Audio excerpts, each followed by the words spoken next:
महाराज की जय। साईनाथ महाराज की जय। साईनाथ महाराज की जय। सच्चिदानंद समर्थ सद्गुरु साईनाथ महाराज की जय। Sai love you Sai, love you, love you all, love you all. Sainath Maharaj की जय साई। साईनाथ महाराज की जय रमेश। साईनाथ महाराज की जय साई। साईनाथ महाराज की जय अन्ना। साईनाथ महाराज की जय अन्ना। మంచి సబ్జెక్ట్ చెప్పింది. మన నిజస్వరూపం మరుగున పడిపోయింది. మనం ఏందో ఎవరికి తెలియదు. దాని గురించి తెలుసుకోవాలని ఒక్కరో మీరు చెప్పండి సార్ ప్లీజ్. साईनाथ महाराज की जय अन्ना।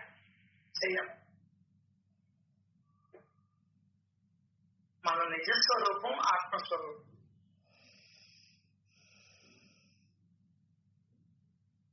అందరినీ సమానంగా చూస్తే అదే నిజస్వరూపం.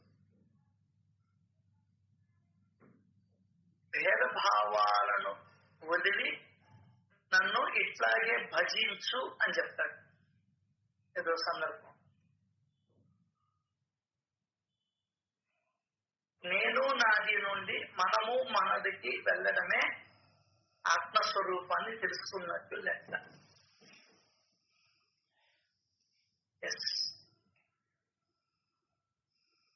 అందరిలో ఉన్నది ఆ పరమాత్మే, అందరిగానూ ఉన్నది ఆ పరమాత్మే అని తెలుసుకోవడమే ఆత్మజ్ఞానం, మన నిజస్వరూపం, నిజమైన జ్ఞానం. దానికనే మీతో పంచుకున్నాను ఒకసారి. ఫస్ట్ లో దేవుడు ఎక్కడో ఉన్నాడని మనం పూజలు చేస్తాం, అది ఫస్ట్ స్టెప్. రెండోది దేవుడు నా చుట్టుపక్కలే ఉన్నాడు, ఇక్కడే ఉన్నాడు అని అనుకుంటాం, అది రెండోది. నా లోపలే ఉన్నాడు అనేది మూడోది. అర్థమైందా? దేవుడు అంతటా ఉన్నాడు అనేది నాలుగోది. దేవుడు అంతటాను సర్వజీవులలోనూ ఉన్నాడు అనేది ఆత్మస్థితి. అదే మన నిజస్వరూపం. దాన్ని ఆచరణలోకి తెచ్చుకోవాలి. ఆత్మజ్ఞానం ఆత్మజ్ఞానం ఆత్మజ్ఞానం అంటే వస్తుంది. చిన్నప్పుడు మనం ఏ చీపు సమస్యలు లేకుండా ఆనందంగా ఒక చాక్లెట్ ని ముగ్గురు కొనుక్కొని తిన్నాం. గుర్తుందో లేదు? ఒక చాక్లెట్ ని ముగ్గురు కొనుక్కొని తిన్నాం. మరి ఇప్పుడు ఒక్క 10 రూపాయలని ముగ్గురు పంచుకుంటున్నామా? ఒకరి కష్టాన్ని నలుగురు పంచుకుంటున్నామా? ఒకరి ఇబ్బందిని నలుగురు పంచుకుంటున్నామా? ఒకరి ఆకలిని నలుగురు కలిసి పంచుకుంటున్నాం. చెప్పండి.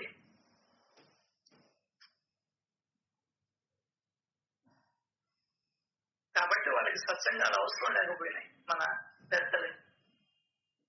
ఎప్పుడో రామాయణం భారతం వినేవాళ్ళు అంతే. ఎందువల్లంటే వాళ్ళ జీవితమే ఒక ఆత్మదృష్టి.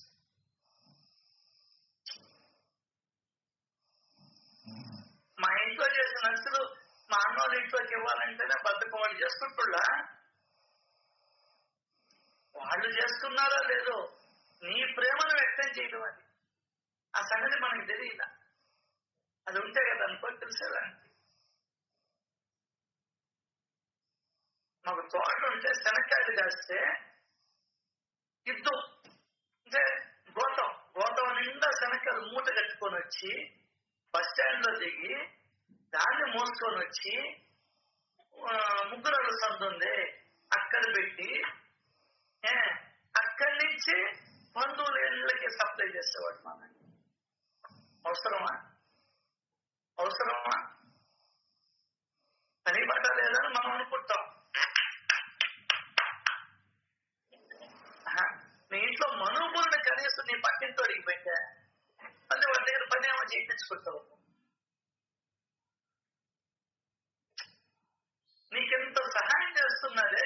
ఒకరు ఇంట్లో ఎదురింటోళ్ళు, మెదిమిదోళ్ళు, కిందోళ్ళు, వాచ్మెన్ వాళ్ళు, నీ వల్ల ఏది వాళ్ళకి ఏమన్నా చేయగలిగావా? వాళ్ళు ఏదో ఇబ్బందుల్లో ఉన్నప్పుడు నీ దగ్గర డబ్బులుండి ఆదుకోగలిగావా? ఒక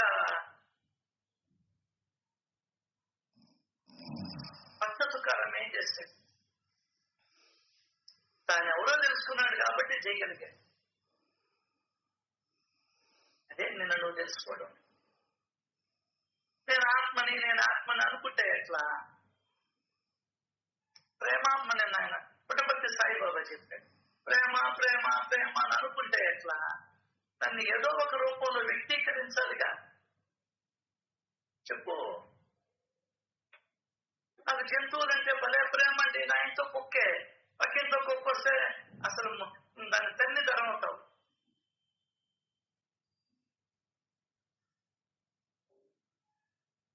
సో ఉన్న స్థితి నుండి మన మనసుని ఉన్నత స్థితికి తీసుకెళ్లడమే మనల్ని మనం గుర్తించడం.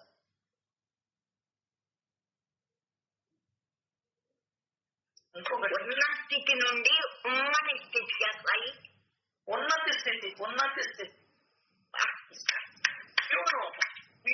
ప్యూన్ గా ఉన్నాడు 10 ఏళ్ల క్రితం, ఇప్పుడు మేనేజర్ అయి కూర్చోదు.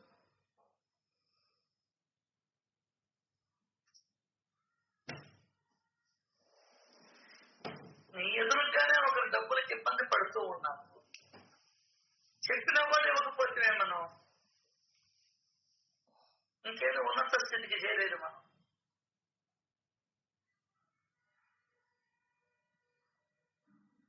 మీ బంధువులు అసలు నీకు ఎంతో సహాయం చేస్తున్నారు, చేదోడు వాదోడుగా ఉంటున్నారు. వాళ్ళకి ఇబ్బంది అన్నప్పుడు నువ్వు ఆదుకోకపోతే ఎట్లా? హౌ యువర్ లవ్ రివీల్, నీ ప్రేమను వ్యక్తం చేయడం ఎట్లా అని చెప్పు. Love you dad, love you mom, సొల్లు కబుర్లు చెప్తే ఎట్లా? మమ్మీ లేక ముందరే అంటుదోమ పెట్టడం ప్రేమ, మమ్మీ లేక ముందరే ఇల్లు చిమ్మి పెట్టడం ప్రేమ. నువ్వు లవ్ యూ డాడ్ అనగానే నువ్వు మురిసిపోతుంటివి. ఎంత పిచ్చోళ్ళు అంటే అమాయకుల్లాగా ఉన్నాము. So we don't know the meaning of the love.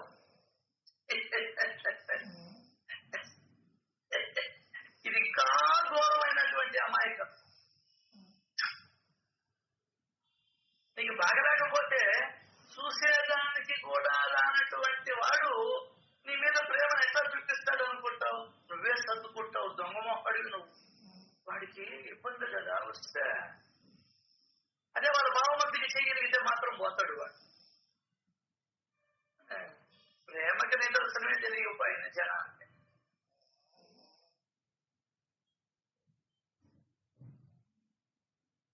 అంత అమాయకంగా బ్రతుకుతున్నాం మనం. అమాయకం కాదు కానీ అంత లౌకికంలో బ్రతుకుతున్నాం.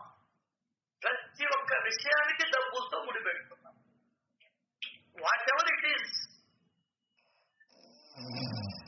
మనకు చనిపోతే వాళ్ళ అమ్మాయి రాలా, అదేమంటే 2 నెలల నుంచి టికెట్ని వెయిట్ చేస్తున్నాం, కుదరలేదన్నారు. అదే ఇంకొక వ్యక్తి అప్పటికప్పుడు పరిగెత్తుకుంటూ వచ్చాడు, వాళ్ళ ఆయన చనిపోతే. ఇట్లా ఉంటాయి. ఇప్పుడు చూడు, కావాలంటే మన జీవితంలో ప్రతి ఒక్క అంశాన్ని డబ్బులతో ముడిపెడుతున్నాం. అది మానేస్తే, డబ్బులతో ముడిపెట్టడం, డబ్బులతో వెలకట్టడం, డబ్బులతో అంచనా వేయడం మానేస్తే నీ నిజ స్వరూపం నీకు తెలుస్తుంది.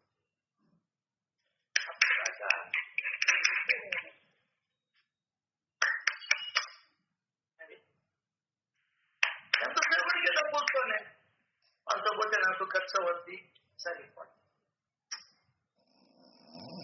వాళ్ళందరూ సినిమాకు పోతున్నారు, నేను కనీసం వాళ్ళకి మధ్యాహ్నం ఇంటర్వెల్ టికెట్ పెడితే కనీసం నేను ఇంటర్వెల్ ఏదైనా తీసేయాలి కదా. టికెట్ పెట్టినప్పుడు అది తీసేయలేవా? నీది ధర్మం, నీ బాధ్యత. అది తెల్లా బిడ్డల్ని పోషించడమే కాదు బాధ్యత. పెడతానంటే వద్దంటే మరి నువ్వు గమ్మున మౌనంగా కూర్చొని వాళ్ళు వాళ్ళు ఇచ్చిన సోమాసాన్ని తింటుంటే ఇంకెక్కడుంది ప్రేమ? ఎక్కడుందయ్యా? పేపర్లలో కూడా లేదు ఆగలేదు ప్రేమ. దానికైనా ఆయన అంటాడు, ప్రేమ అనే పదాన్ని ఉత్సరించాలన్నా కూడా భయపడాలి మనం. అంత భయంకరమైంది ప్రేమ. అర్థమైందా? అది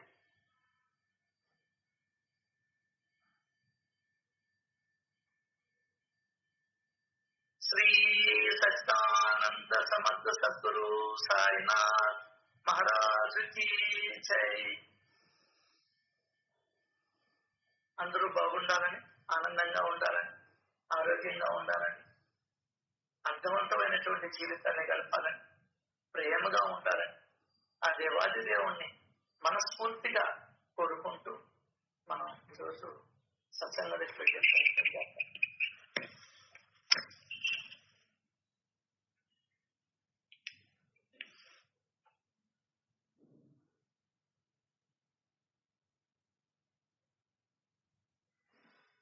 ఈరోజు ఒక చిన్న ఆర్టికల్ చదువుకుంటాం.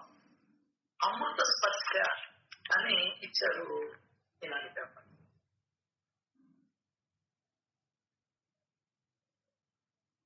బెంగపెట్టుకుంటాడు, భయపడతాడు. అటువంటిప్పుడు బిడ్డకి అమ్మకి కావాలి.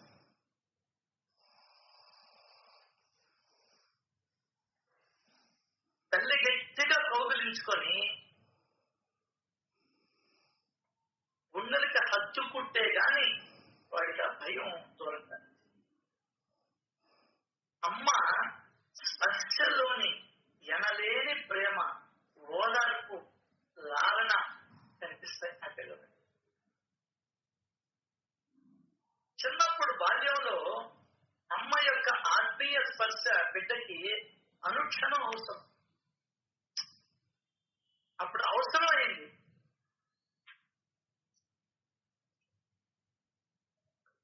ఆ తెచ్చని ఒడి తొలగితే బిడ్డ అదమర్చి నిద్రపోతాడు. ఒక ధైర్యం వాడికి అమ్ముందిలే అంటే ఒక ధైర్యం.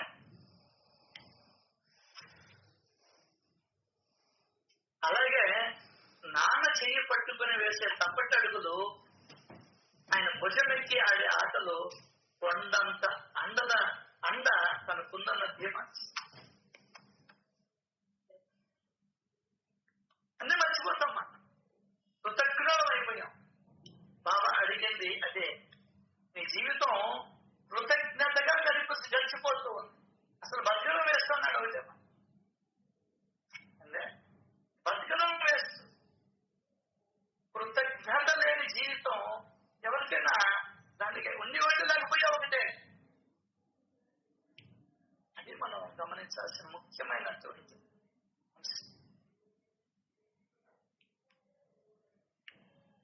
దానికనే పెద్దలకి చెప్పాలా. ఎందుకో తెలియదు కానీ మగవాళ్ళు చాలా వెనకబడిపోయాడు. నా అమ్మ 9 నెలలే మోస్తుంది, నాయన 25 ఏళ్ళు 30 ఏళ్ళు మోస్తాడు. ఇద్దరు సమానమే. అయినా ఎందుకో నాన్న వెనకబడ్డాడు. అమ్మ కుటుంబం కోసం జీతం లేకుండా పనిచేస్తుంది. నాన్న సంపాదించిన మొత్తం కుటుంబం కోసమే ఖర్చు పెడతారు. ఇద్దరిది సమానమైన త్యాగమే. అయినా ఎందుకో వీడు వెనకబడ్డాడు. అమ్మ నువ్వు కోరినవి వండుతుంది, నాన్న నువ్వు కోరినవి కొని పెడతాడు. ఇద్దరిది ప్రేమ సమానమే. అయినా అమ్మ ప్రేమ గొప్పదిగా చూపించబడుతుంది. ఎందుకో నాన్న ప్రేమ వెనుకబడిపోయాడు. ఫోన్లో మాట్లాడేటప్పుడు ముందు అమ్మతో మాట్లాడాలని ఉంటుంది. నాన్నను మాత్రం ఏదైనా అవసరమైనప్పుడు మాత్రమే గుర్తు పెట్టుకుంటాం. ఎందుకో నాన్న ప్రేమకి గౌరవం చాలా తక్కువే.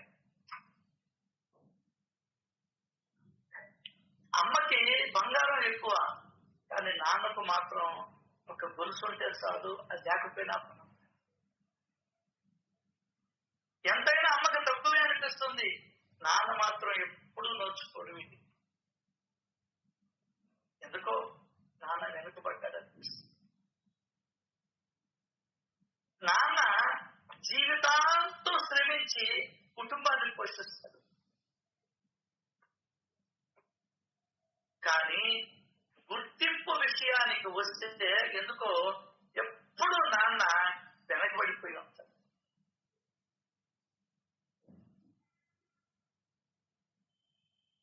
తల్లిదండ్రులు ముసలి వాళ్ళు అయినప్పుడు పిల్లలు చెప్తారు, అమ్మా అమ్మ ఇల్లు చూస్తుంది, ఉపయోగంగా ఉంటుంది, కానీ నాన్న గురించి మాత్రం ఏమీ చేయలేదు అని అంటారు. నాన్న ఎప్పుడూ వెనుకబడే ఉంటాడు, ఎందుకంటే ఆయనే కుటుంబానికి రాజకుమార్. అంతేకాదు మనం నిటారుగా నిలబడేలా చేసే వెన్నుముక కూడా అందుకే. వెన్నుముక వెనకే ఉంటుంది, అందుకే ఆయన కూడా ఎప్పుడు వెనకాలే ఉంటాడు.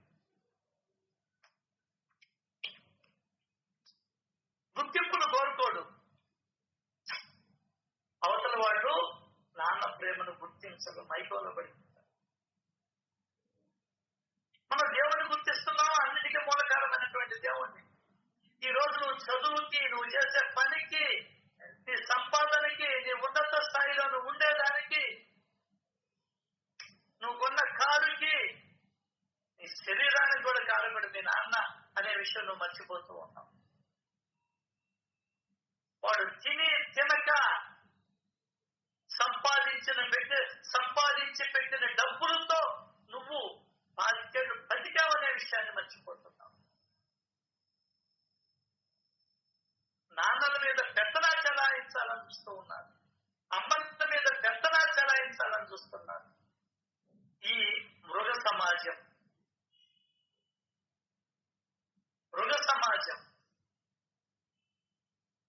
ఏ జంతువు దేని మీద పెత్తనం చెలాయించాలని చూడదు.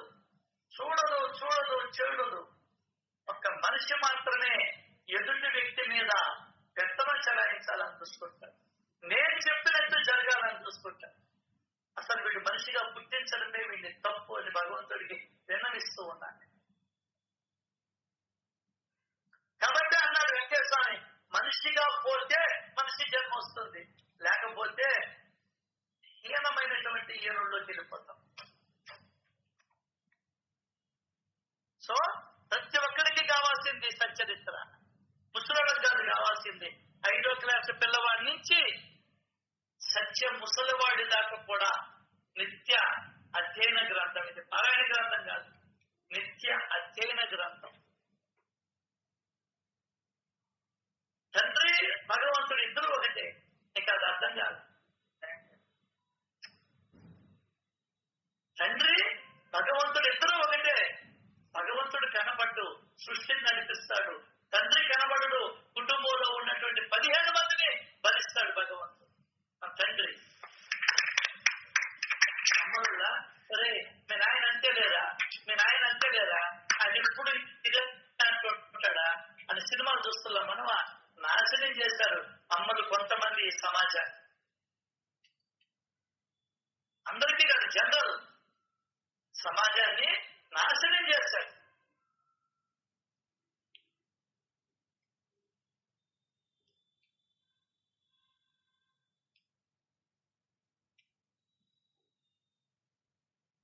అది మనం ఆలోచించాలి.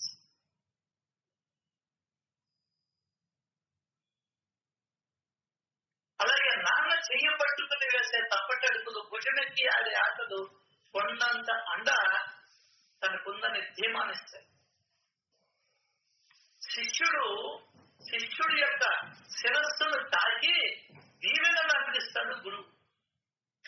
నిండు మనస్సుతో తలపై చేతిని తాకించినప్పుడు ఏమవుతుందో తెలుసా, శిష్యుడికి అమోఘమైన శక్తి లభించినట్టు అవుతుంది.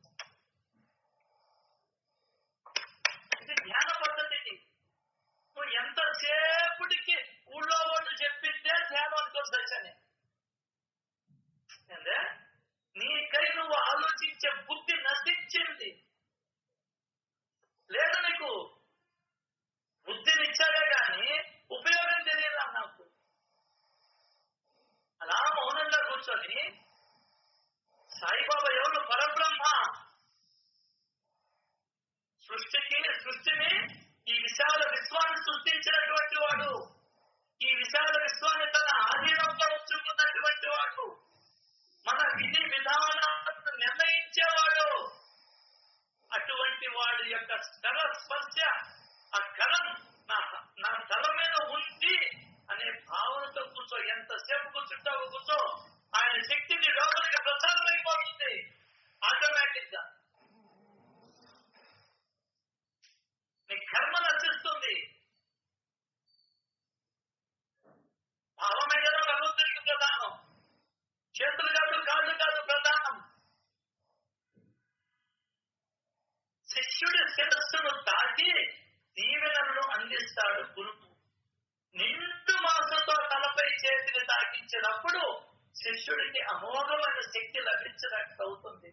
గురు స్పర్శలో సకల దేవతలు నిక్షిప్తమై ఉంటారు. గురువు ముఖంలో వేదాలు, పాదాల్లో సర్వతీర్థాలు, కర స్పర్శలో యోగామృతం నిండి శిష్యుడిపై దయావృష్టిని కురిపిస్తాయని పెద్దలు చెబుతారు. నమ్మేవా? అక్కడ చూడకపోతే నమ్మేవా? అక్కడ చూడకపోతే గురుపాద స్పర్శతో దుఃఖాలు, మోహాలు తొలగి జ్ఞాన భిక్ష లభిస్తుంది. ఏం భిక్ష? డబ్బు భిక్ష కాదు, ధాన్యం భిక్ష కాదు. గురుపాద స్పర్శతో మోహాలు, సుఖాలు తొలగి జ్ఞాన భిక్ష లభిస్తుంది. అవిద్య నశిస్తుంది. కేవలం గురుపాద ముద్రను తాకితే జన్మ నివృత్తి, కర్మ నివృత్తి కలుగుతాయని గురుగీత చెప్తుంది. అటువంటి గురువు అంటేనే నీకు లెక్కలేకపోయింది. అటువంటి గురు చరిత్ర అంటేనే నీకు లెక్కలేకపోయినే. అటువంటి గురు చరిత్ర వినేదానికే నీకు మనస్సు సిద్ధం కాకపోయినే. ఏం చెయ్యాలి? ఎట్లా చెయ్యాలి? అవిద్యని నశింప చేసుకోవాలని లేదా జన్మ నివృత్తిని కావించుకోవాలని లేదా ఏమో నీ మనసు నువ్వే ప్రశ్నించుకోమని చెప్తుంది. శరీరంలో 8 ప్రధాన అంగాలను భూమికి తగిలిస్తూ చేసే నమస్కారమే అష్టాంగ నమస్కారం. అష్టాంగ నమస్కారం సాష్టాంగం కాదు, అష్టాంగ నమస్కారం.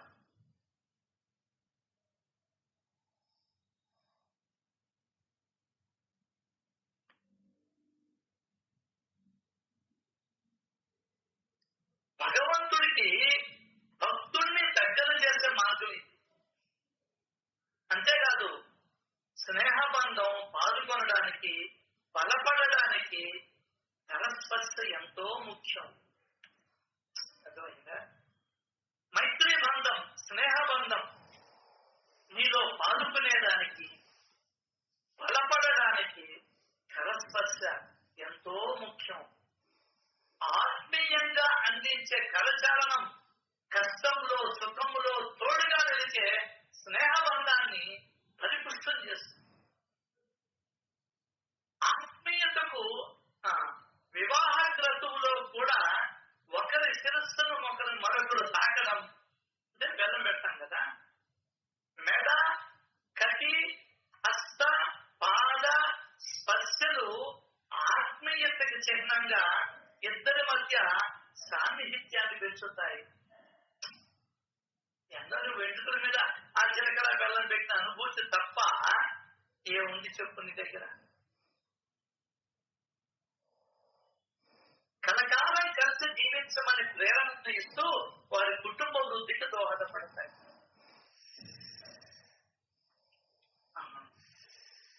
దానికనే చెప్పాను, నువ్వు నమస్కారం అంటావు అంటే నమస్కారం సంస్కారం అంటారు. షేక్ హ్యాండ్ ఇంకా గొప్పది. నీ ఆత్మీయతను తెలియజెప్పేదే ఏంటంటే షేక్ హ్యాండ్. అర్థమైందా?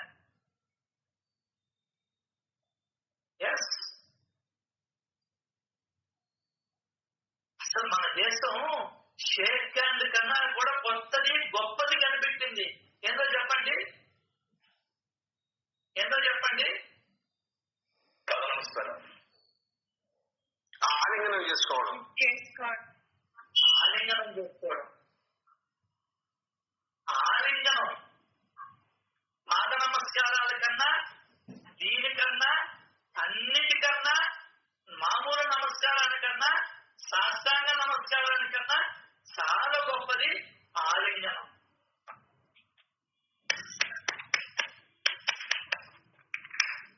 మనకు తెలియదా? అంతవరకు మేలు. కొన్ని లక్షల సత్సంగాలలో కన్నా కూడా, కొన్ని కోట్ల సత్సంగాలలో కూడా మన సత్సంగంలో ఆలింగనము ద్వారా ఆత్మీయతని మనం తెలియజేస్తాం. ఏమంటారు పివి గారు? అవునా కదా? నేను నవ్వుతా ఉంటాను అప్పుడప్పుడు. ఏం సార్ పివి గారు ఉన్నారా?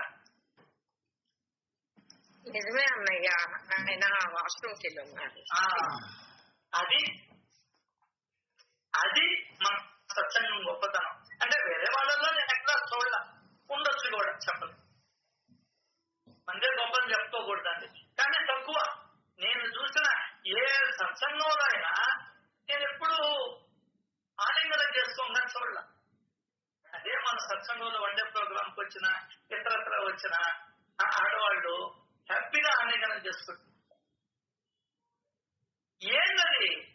నీ హృదయంలో ప్రేమను విరబోయించడం. అది కూడా తెలియస్తారు మనం. ఏదే అలా చేస్తే, నీ స్నేహితుడికి నీ ఆలింగనం ఇస్తే, నీ ప్రేమని నీ లోపల నువ్వే నాటుకోవడం. అదే నీ లోపల నువ్వే నాటుకోవడం. నీకు అర్థం కాదు ఏం చెయ్యాలి.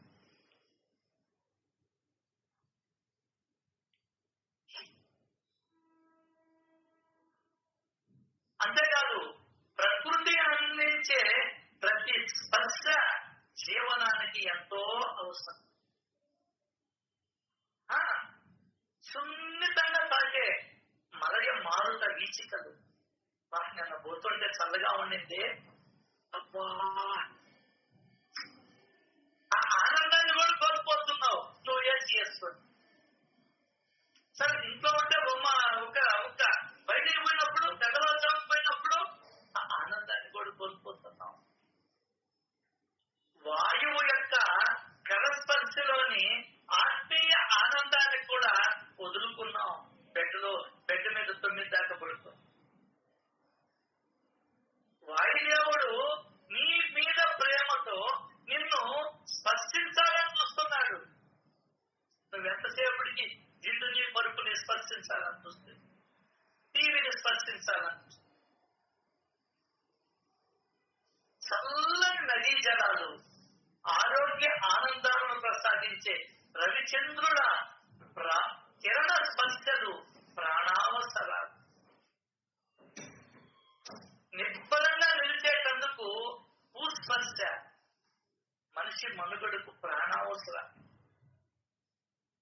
ప్రేమ అనురాగము పెళ్ళుమికినప్పుడు ఎదుటి వ్యక్తిని ఆత్మీయంగా తాకడము, బాహుబంధాల్లో బంధించడము అతి సహజం. అతి సహజం. నువ్వు టీవీ వాళ్ళ మాటలు ఏంటివి? అది షేకాన్ని ఇచ్చే సాంప్రదాయం కాదు, నమస్కారాలు చేసుకునే సాంప్రదాయం చెప్పావు. మరి ఈ విషయం రాముడికి తెలియదా? రాముడికి తెలియదా? బాబాకి తెలియదా? నువ్వు ఎప్పుడైతే పండితుల దగ్గరికి వెళ్ళావో అప్పుడే నువ్వు బురదలో అడిగేసేసావు. నిన్ను ఆఖరాకి గురుదేవుల వారు కూడా నిన్ను రక్షించలేదు. ఈ ప్రపంచం సంకనాగించుకొని పోతాం. తెలియదండి? శ్రీకృష్ణ పరమాత్ముడికి తెలియదా? ఎవరిని ఆలింగనం చేస్తున్నాడు? కుచాలను ఆలింగనం చేస్తున్నాడు. ఏం తెలుసు మనక? వాడెవడో చెప్తే నువ్వు వేస్తావు అంతే. దాన్ని పట్టుకొని నరాలలో చీర్చుకుంటావు. నీకు ఇచ్చినటువంటి బుద్ధిని నువ్వు ఉపయోగిస్తావు. ఇచ్చినటువంటి బుద్ధిని ఉపయోగించవు. ఎంత సేపుడికి ఆధ్యాత్మికతలో ఊళ్ళో వాళ్ళ బుద్ధి మీదనే ఆధారపడతావు, సచరిత్ర మీద ఆధారపడవు, సద్గ్రంథాల మీద ఆధారపడవు. వాడు అర్థం చేస్తున్న తీరది, నువ్వు అర్థం చేస్తున్న తీరి. ఒక మగవాడు ఇంకొక మగవాడికి ఆలింగనం ఇస్తే, షేక్ హ్యాండ్ ఇస్తే ఏమైపోద్ది? కరస్పర్శలోని విశిష్టత ఇదే. నీ యొక్క ప్రేమను వ్యక్తీకరించడం ఫారినర్లు నేర్చుకున్నారు, మనం నేర్చుకొని కావాలి. అయితే ఫారినర్స్ నేర్చుకున్నారు సార్. మనం అంతా మాటల్లో చెప్పుకున్నాం, శాతంలో వాళ్ళు చూపించారు. ఉప్పటి వ్యవసాయం వాళ్ళు చేసేసుకుంటున్నారు, నువ్వేమో ఈ పొలం నాది, నీకు దారి కూడా ఎవరైనా మాట్లాడతాం. ఎవరు గొప్ప? నువ్వు గొప్ప, వాడు గొప్ప. కాబట్టి నువ్వు ఏం ఇబ్బంది పడబడ్డా.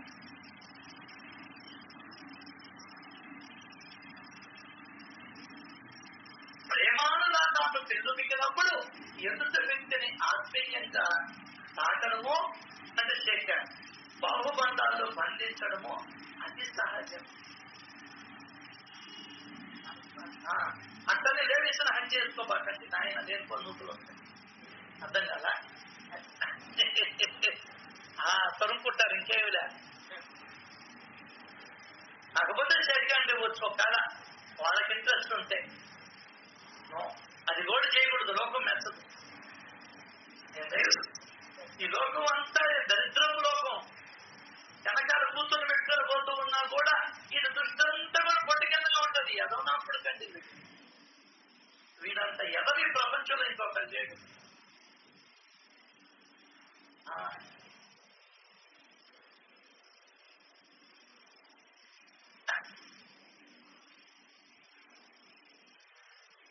సీతాన్వేషణ అనంతరం తీయని కబురు అందించిన హనుమను చూచి ప్రేమతో ఆర్ద్రతతో నువ్వు నా మరో సోదరుడివి అని ఆప్యాయంగా ఆలింగనం చేసుకున్నాడు శ్రీరామచంద్ర. చేతుల నుంచేనే పోతుంటే ఇంకా శరీరము ఆలింగనం చేసుకుంటే ఎట్లా ఉంటది చెప్పండి.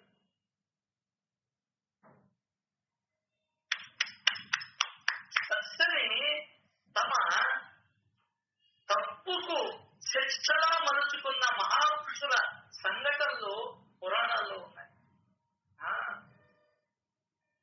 స్పష్టను కురుపాండవ యుద్ధం తర్వాత అవసాన దశలో అంపశయ్యను ఆశ్రయించాడు విష్ణు. బాణాలు తీవ్రంగా బాధిస్తున్నా ఆనందంగా అనుభవించాడు. ఎందుకు? ద్రౌపది వస్త్రాపహరణ సమయంలో ప్రభుభక్తికి దాసుడై రారాజును వారించినందుకు తనకు తానే శిక్ష విధించుకున్నాడు. ప్రభుభక్తి అంటే ఎట్లా వచ్చింది? ఈ ప్రభుభక్తి అనేది ఆయన కూడిక. ఎవడైనా సరే, ఎవరికైనా బానిస కావాలంటే వాడి దగ్గర కూడో ఇంకొక రకమో సహాయము పొంది ఉంటే నువ్వు దాసుడివి కావాల్సిందే. లేకుంటే నన్ను మీరు ఆడుకోరా, ఇట్లా పనిచేసి పెట్టా, ఇట్లా పనిచేసి పెట్టా. ప్రేమతో చేయడం లేదు.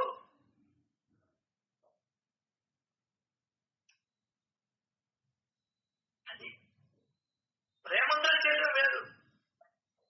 ఏదన్నా సహాయం పొందితే అవతల వ్యక్తి దగ్గర నుండి నువ్వు వాడికి ఊడిగం చేసేదానికి రెడీగా ఉంటావు. ఇదే కొండ గుర్తు. దానికనే ఆధ్యాత్మికతలో అపరిగ్రహం అనేది ఒక గొప్ప సబ్జెక్ట్. దాని గురించి 300 పేజీలు ఉండే గ్రంథాన్ని రాశాడు రామకృష్ణ పరమహంస మఠం వాడు.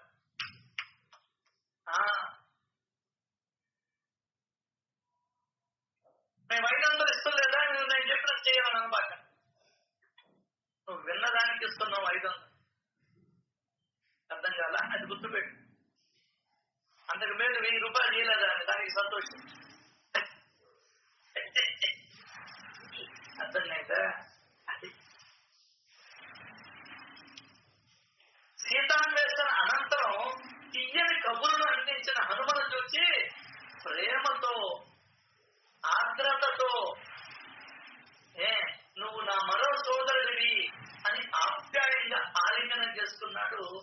శ్రీరామచంద్ర తాను చేసిన తప్పుకి తానే శిక్షణ విధించుకున్నాడు భీష్ముడు.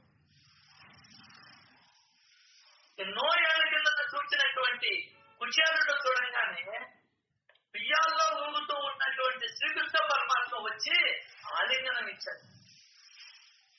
గుహుడికి తన ఆలింగనాన్ని ఇచ్చాడు శ్రీరామచంద్రుడు.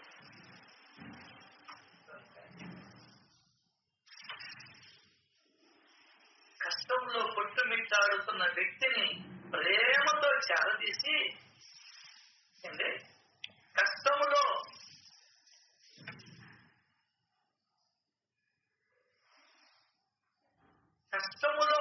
కొట్టుమిట్టాడుతున్న వ్యక్తిని ప్రేమతో చేరదీసి భుజం తట్టి ధైర్యం చెప్తే మనసు పుట్టుకపడుతుంది. జీవితాంతం అనురాగాన్ని పంచి బిడ్డలను పెంచే తల్లిదండ్రులకు కృతజ్ఞతాపూర్వకంగా చిటికెడు ప్రేమను గుప్పెడు ఆత్మీయ స్పర్శను అందించి చివరి దశలో వారి చెయ్యి పట్టి నడిపించడం కడుపున పుట్టినటువంటి వారి యొక్క కనీస బాధ్యత.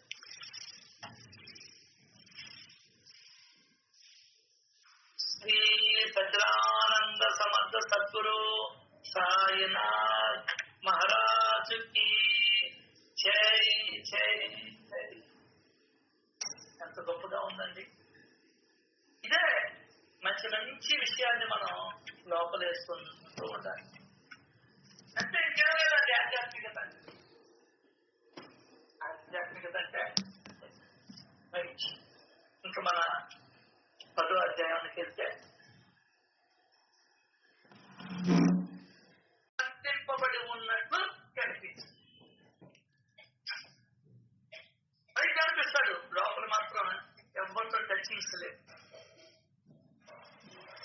ఆయన కొన్నిసార్లు ప్రపంచ వ్యవహారాలలో చిక్కుకున్నట్టు కనిపించిన వారికి లోపల భేదభావము లేని ప్రేమ.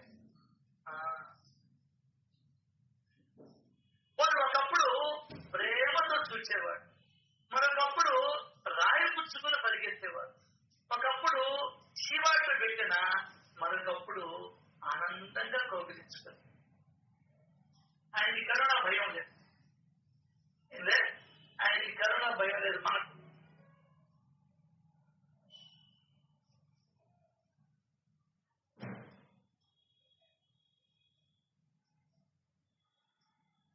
ఒకప్పుడు ఓర్పుగా ఉండేవాడు. ఆయనకి కీర్తి కండూతి లేదు. సన్యాసి వేషంలో ప్రత్యక్ష యతీశ్వరుని వలె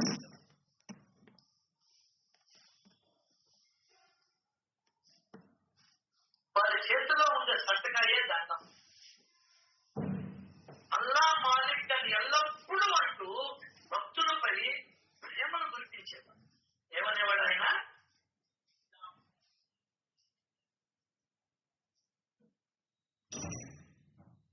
అల్లా మాలిక్.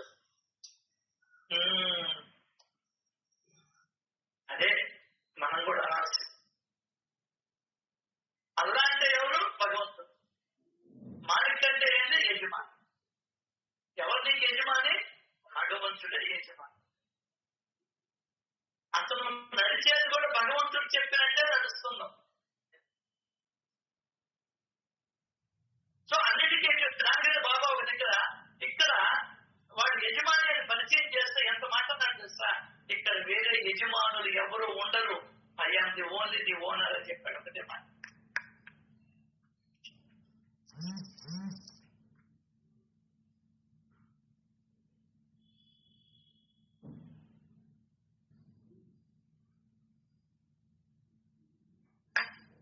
అల్లా మాలిక్ అని ఎల్లప్పుడూ అంటూ భక్తులపై ప్రేమను కురిపించేవాడు. మానవ రూపంలో అవతరించిన సాయి యొక్క సగుణ రూపం ఇది. ఇప్పుడు దాకా ఏం వర్ణించాడు ఆయన? సగుణ రూపాన్ని వర్ణించాడు. సగుణ రూపంలో ఏమున్నాయి చెప్పు? సగుణ రూపంలో ఏమున్నాయి చెప్పు?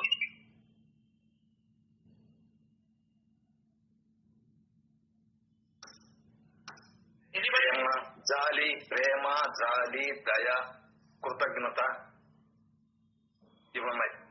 కాదు, ఒకరికి మేలు చేయటం, ఇంకా అసలు చెప్పలా. ఒకరి ఆనందాన్ని కోరుకోవటం, ఒకరి సంతోషాన్ని కోరుకోవటం, ఒకరి ఉన్నతికి పాడుపడటం. ఇంకా అసలు లోతుల్లోకి వెళ్ళాలి. ఇది బాబా యొక్క సగుణ రూపం అన్నాడు. సగుణ రూపంలో ఏం చెప్పాడు? అదే నువ్వు సగుణ రూపంలో పూజా గదిలోకి వెళ్ళి, దేవాలయంలోకి వెళ్ళి ఆరాధించవలసినది ఇదే. ఎనిబడి? కృతజ్ఞత సాయి. Next,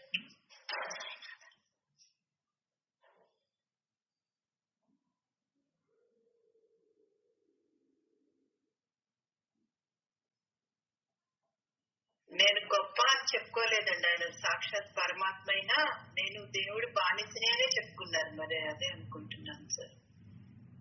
very good. ఇదొక పాయింట్. అదే అహంకారం లేకుండా ఉండటం. నాలో ఉన్నవాడే అక్కడ ఉన్నాడు. మళ్ళీ కావాలంటే చదవండి 10వ అధ్యాయంలో 23 నుంచి. అంత సగుణ రూపం, అది సగుణ రూప వర్ణన. నువ్వు కూడా బాబా యొక్క రూపాన్ని ఆరాధించేటప్పుడు ఇవన్నీ గుర్తుకురా. ఆయన గుణాలు. నాకు యజమాని భగవంతుడే ఆయన అని చెప్పారు కదా సాయి. గుణ, ఆయన గుణాలని నువ్వు ఆరాధించాలి. అంటే నువ్వు అలవర్చుకోవాలి. అది సగుణ రూపం యొక్క ప్రత్యేకత. నువ్వేందా ఆయన మహానాలుగు పూర్తి వేసి వచ్చేసి, ఆయన పాదాల దగ్గర 4 పూలు వేసి వచ్చేసి గుణ. సగుణ రూపం ధనాపేక్ష లేదు, కీర్తి ఖండించి లేదు. ప్రపంచ వ్యవహారాలలో చిక్కుకున్నట్టు కనిపించిన లోపల దేనికి పట్టనట్టుండేవాడు. పెళ్లి సంబంధం నీకు బాగా నచ్చి వాడు వద్దంటే రోజంతా కులిపోతావు. 4 రోజులు కులిపోయి ఏడుస్తూనే ఉంటాం మనం. ఆ బాధ లేదా ఏంటి? అర్థం కదా?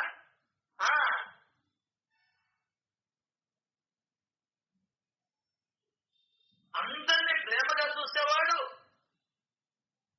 పైకి మోహపాశంలో కనబడినట్టు కనిపించిన లోపల ఎటువంటి కోరికలు లేకుండా అత్యంత నిష్కామంగా ఉండేవాడు.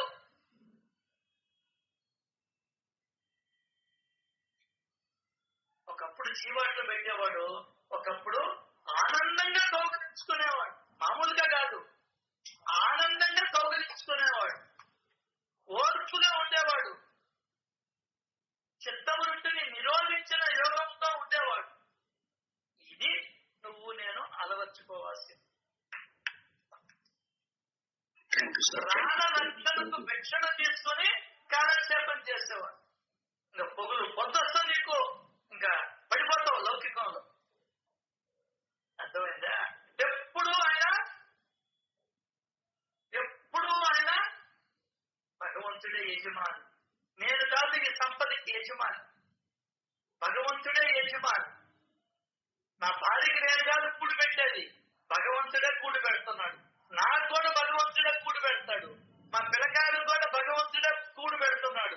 నేనేదో కూడి పెట్టా, నేనేదో ఎలక పెట్టాను మాట్లాడు బాక, నేనేదో సత్సంగం చెప్పా, నేనేదో బాబాల గురించి గొప్పగా చెప్తా అనే కోతలు రాని బాక. అల్లా మాలిక్, భగవంతుడే యజమాని.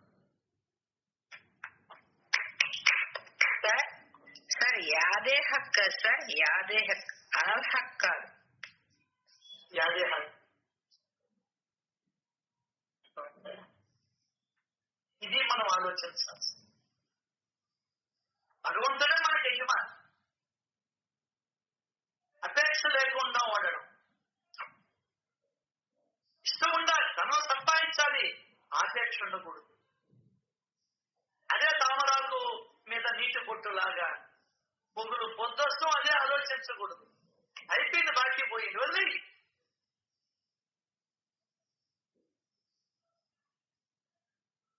సో కాబట్టి ఇవన్నీ కూడా సగుణాన్ని ఆరాధించడం, ఆయన గుణాలని మనం అలవర్చుకోవడం కొన్నైనా. అది పూజ యొక్క ముఖ్య ఉద్దేశం. సగుణ రూపాన్ని పూజించేవాడు వాడిగా మారిపోవాలి. అది లెక్క. ఎప్పుడు నువ్వు పూజా గదిలో కూర్చొని నువ్వు ఏ దేవీ దేవతను ఆరాధిస్తూ ఉన్నావో వాడి గురించి మొత్తం నీకు క్షుణ్ణంగా తెలుసుంటాను. నా మొహం నాకేం తెలుసు సత్యనారాయణ స్వామి గురించే, నా మొహం నాకేం తెలుసు వెంకటేశ్వర స్వామిని గురించే, నా మొహం నాకేం తెలుసు బాబాని గురించే, నా మొహం అమ్మవారి గురించి లలిత గురించి నాకేం తెలుసా, నా మొహం ఎరగాలమ్మ గురించి నాకేం తెలుసా.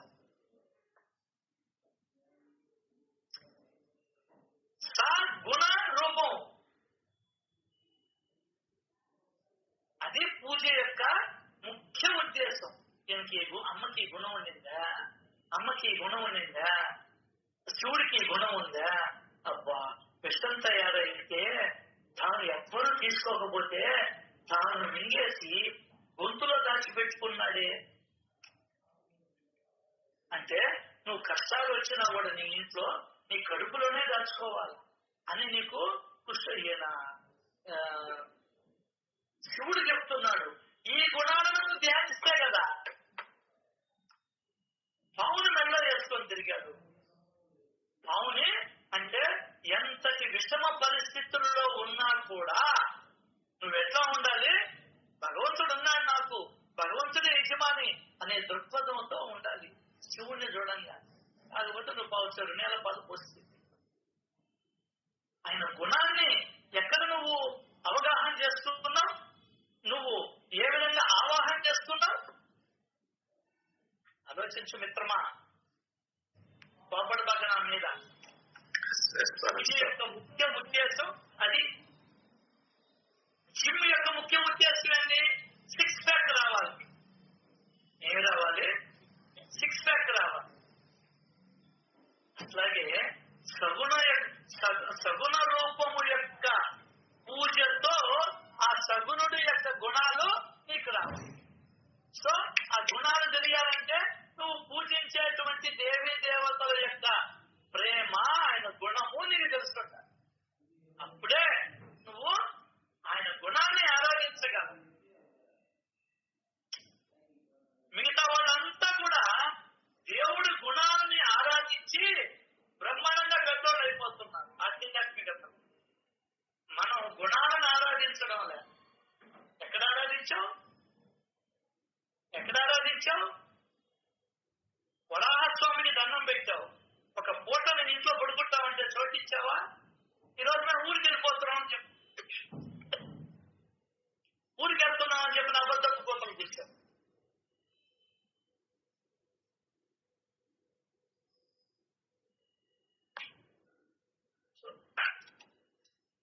ఇవన్నీ నువ్వు ఆ పంట పట్టి తెచ్చుకోవాలా, దానికి పూజ చెయ్యాలి.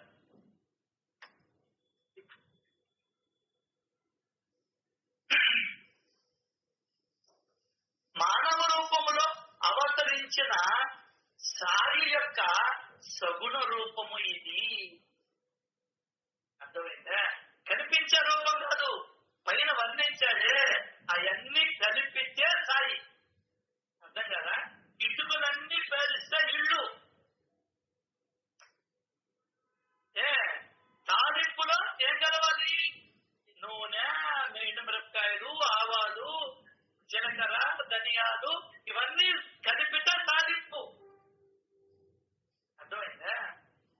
అంతే ఇది కూడా సాయి యొక్క సగుణ రూపం. పైన చెప్పినటువన్నీ కలిస్తే అది సగుణ రూపం. అది నువ్వు ధారణ చెయ్యాలి, ఆ భావాలని ధారణ చేస్తూ ఉంటాను. ఆటోమేటిక్ గా నువ్వు కూడా అదే చెప్పింది, వస్తున్నా పోతున్నా ఏం చేస్తున్నా నా చరిత్రనే గానం చేస్తారు. ఈ విధముగా చిత్తము నా ఆకారాన్ని రూపుదిద్దుకుంటుంది. మనిషి మారడు ఆయనలాగా జుబ్బా వేసుకొని కండువ వేసుకొని తనకి జుట్టు పెట్టుకొని ఉంటాడు. నీ మనసు మారుతుంది, చిత్తము మారుతుంది. ఎంత గొప్ప ఓవియో అది ఆలోచించుకోగలగాలి. సో సాయిని ఓ మానవుడిగా భావించిన వారు మందమతులు, మందభాగ్యులు చెప్పేశారు. వాళ్ళు ఎక్కడైనా వాడుకొని మనకు అనవసరం.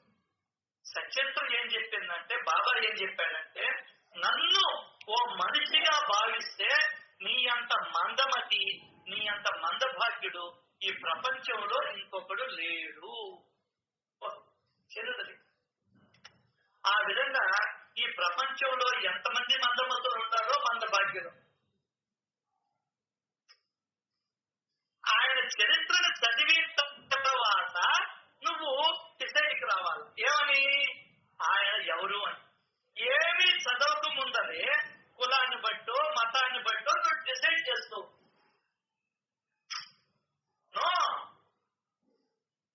నీ కులం బట్టి ఉద్యోగాలు ఇస్తారా? సిఇఓ చేస్తారా? ప్రపంచంలో ఉన్నటువంటి అత్యంత ప్రముఖ కంపెనీలకు సిఇఓలుగా మొత్తం బ్రాహ్మణులే ఉన్నారు. ఆయన అనుకోవాలి ఈరోజు మొత్తం వాళ్ళే సిఇఓలు. అర్థం కాదా? వాళ్ళ తెలివి. అట్లాగే సాయిని ఓ మానవుడిగా భావించిన వారు మందమత్తులు, మందభాగ్యులు. అంతేకాదు వారి విధి విచిత్రమైనది. వారి విధి విచిత్రమైనది. వారికి ఈ భాగ్యం ఎలా ప్రాప్తిస్తుంది? జన్మల్ని ధరించే భాగ్యం ఎలా ప్రాప్తిస్తుంది? జన్మల నుండి జన్మలను తగ్గించుకునే భాగ్యం ఎలా ప్రాప్తిస్తుంది? జన్మల నుండి బయటపడే మార్గం ఎలా ప్రాప్తిస్తుంది? వారి విధి విచిత్రమైనది. ఏమి రాస్తాడండి హేమాద్రి పంత్ గారు, ఏమి రాస్తాడండి. నువ్వు కూడా దీంతో పాల్గొనలేకపోతే నీ విధి కూడా విచిత్రమే.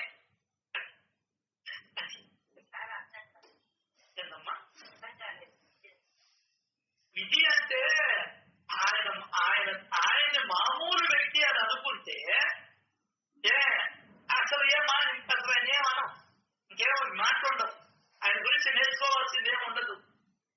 ఆయన్ని మానవుడు కాదు ఆయన. ఇక్కడ చేయబట్టి 300 కిలోమీటర్ల దూరంలో కింద పడిపోయిన బిడ్డను ఎట్లా రక్షిస్తాడు? మంటల్లో పడిపోయిన పిల్లవాడిని ఆయన మానవుడిని ఎట్లా నువ్వు? తెలియదు జనాలకి ఆయన ఒక పిచ్చి పక్కీనని, ఆయన ఒక ముస్లిం అని. మనకు వేదాల్లో చెప్పారంట రాముడు కృష్ణుడు అని. అసలు వేదాల్లో రాముడు కృష్ణుడు ప్రసక్తే లేదు. అంతా నువ్వు కల్పిస్తున్నావు ఖచ్చితంగా. అర్థం కాదా? రామాయణం జరిగింది, భారతం జరిగింది కాదు ఈ కాలంలో. దాంట్లో ఎక్కువ ప్రక్షిప్తాలు ఎక్కువైపోయినాయి. బాబా కాలంలోనే ప్రక్షిప్తాలు ఎక్కువైపోతున్నాయి. ఇది 100 ఏళ్ళు అవుతలే. అటువంటిది 17 లక్షల సంవత్సరాల కింద జరిగిన దాంట్లో ఎన్ని చూపిస్తుంటారు. నీ తెలుగు చూపిస్తూ అక్కడ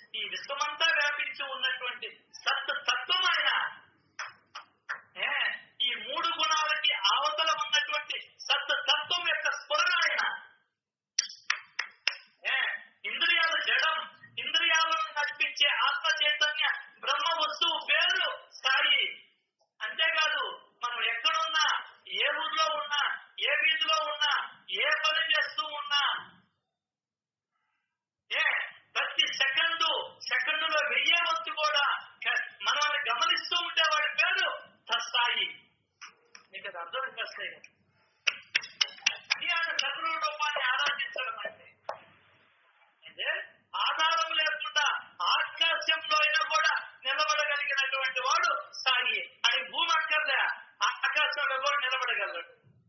దోమగా మారగలడు, చీమగా మారగలడు, పిల్లిగా మారగలడు, వ్యక్తిగా మారగలడు, గురుగోళపుగా మారగలడు, రాముడిగా మారాడు, కృష్ణుడిగా మారాడు, అక్కలకోట మహారాజుగా మారాడు, దత్తదేవుడిగా మారాడు, నరసింహస్వామిగా మారాడు, గురుగోళపుగా మారాడు. కొనపిల్ల నేను కాక మరెవరన్నాడు, ఆ చింకగుడ్డ నేను కాక మరెవరన్నాడు. ఇంకా నీకు అర్థం కాకపోయినా వారి విధి విచిత్రమైనది. వారు భాగ్యం, వారికి ఈ భాగ్యం ఎలా ప్రాప్తిస్తుంది? అద్భుతమైన మాట సార్. దౌర్భాగ్యం ఆవరించింది నిన్ను నన్ను. ఆయన గురించి బాబా భక్తుడయ్యి బాబాను గురించి తెలుసుకోలేకపోతే నా అంత దౌర్భాగ్యం అవ్వలేదు ఈ ప్రపంచం. ఎస్, సాయిబాబా ఆత్మబోధకు గని ఎంతసేపటికి 4 పుష్పాలు 4 కడ్డీలతో సరిపెట్టేసింది. ఆత్మబోధ ఏం చేశాడు ఆయన? ఆత్మబోధ, ఆత్మబోధకి గని. ఆ గనిలో ఏముంటుంది? ఆత్మ గురించి సంబంధించిన విషయాలే ఉంటాయి. బంగారు గనిలో బంగారే ఉంటుంది, నీటి గుంటలో నీ చలములో నీళ్లే ఉంటాయి, గల్లాపెట్టెలో డబ్బులే ఉంటాయి, చెప్పులు స్టాండ్ లో బంగారం ఉండదు, చెప్పులే ఉంటాయి. బాబా దగ్గర ఏముంటది? ఆత్మకి సంబంధించిన విషయాలే ఉంటాయి. ఎందువల్ల?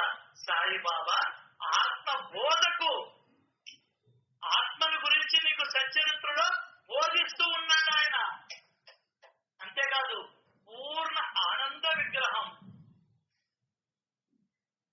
సో ఈ భవసాగరాన్ని దాటడానికి వారినే ఆశ్రయించండి. ఈ భవసాగరాన్ని దాటడానికి వారినే ఆశ్రయించండి. 3 మాటలు చెప్పాడు. ఆత్మ బోధకు గని, సంపూర్ణ ఆనందానికి ఆయన ఒక రూపం. ఈ భవార్ణవాన్ని దాటడానికి ఆయన్నే పట్టుకోవాలా. అర్థం కదా? ఈ 3 ఏందో రేపు వచ్చే సత్సంగంలో, ఆనాకు వచ్చే సత్సంగంలో భగవంతుడు దయ ఉంటే మీకు వివరించే ప్రయత్నం చేస్తా. ఆయన స్ఫురింపజేసి, లేదంటే మౌనంగా